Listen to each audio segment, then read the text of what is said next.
Greetings and welcome to Risky Business, keeping you legal in 5 minutes or less. I'm Idra Anderson, Vice President of Risk Management and General Counsel for the San Antonio Board of Realtors.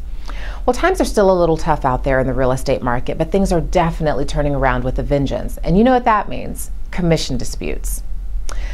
While I certainly hope you never find yourself involved in a dispute regarding commission, if indeed you do end up in just such a circumstance, you should know that they're actually fairly common, and the Association of Realtors has a fair and objective process for resolving such issues. In most commission disputes between realtors, the underlying issue is procuring cause, and that is the topic of today's video. Procuring cause is defined as the uninterrupted series of causal events which results in the successful transaction. Now, why is this important?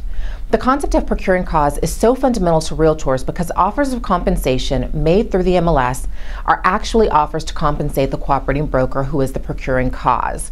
This is often a point of misunderstanding. Many times, buyer's agents believe that a signed buyer representation agreement entitles the buyer agent to cooperative commission.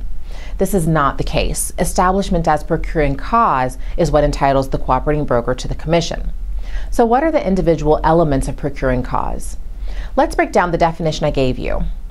Remember, procuring cause is the uninterrupted series of causal events which results in a successful transaction.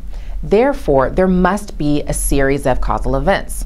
And the second element requires that that series of causal events be uninterrupted. Finally, there must be a successful transaction. The uninterrupted series of causal events is the portion that can be the trickiest. In a nutshell, however, the realtor who is the procuring cause must essentially be the primary reason there was a transaction. Questions to consider are how the buyer was introduced to the property, who assisted the buyer in making the decision to purchase, who handled the negotiation of the contract and advised the buyer through that process, who assisted the buyer throughout the contract process all the way through to closing. Positive answers to those questions will assist in establishing the causal series of events.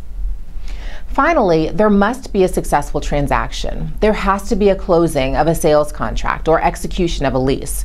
Commonly, buyer's agents will produce a buyer who makes a full price offer, but for whatever reason the seller rejects that offer, or perhaps there actually is a contract, but it terminates prior to closing. Buyer agents mistakenly believe that they are entitled to the commission because they produced what they call a ready, willing, and able buyer. However, procuring cause requires that there be a successful transaction.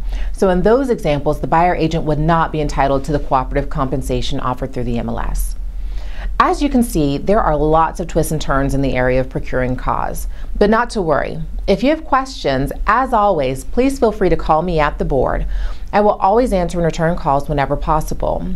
Another resource that is available to all San Antonio realtors is the Texas Association of Realtors Legal Hotline. They are an excellent resource for legal answers as well. I hope this has been helpful to you. I look forward to seeing your comments and sticky situations on the SABOR LinkedIn page. And until next time, here's wishing you more business and less risk. Take care.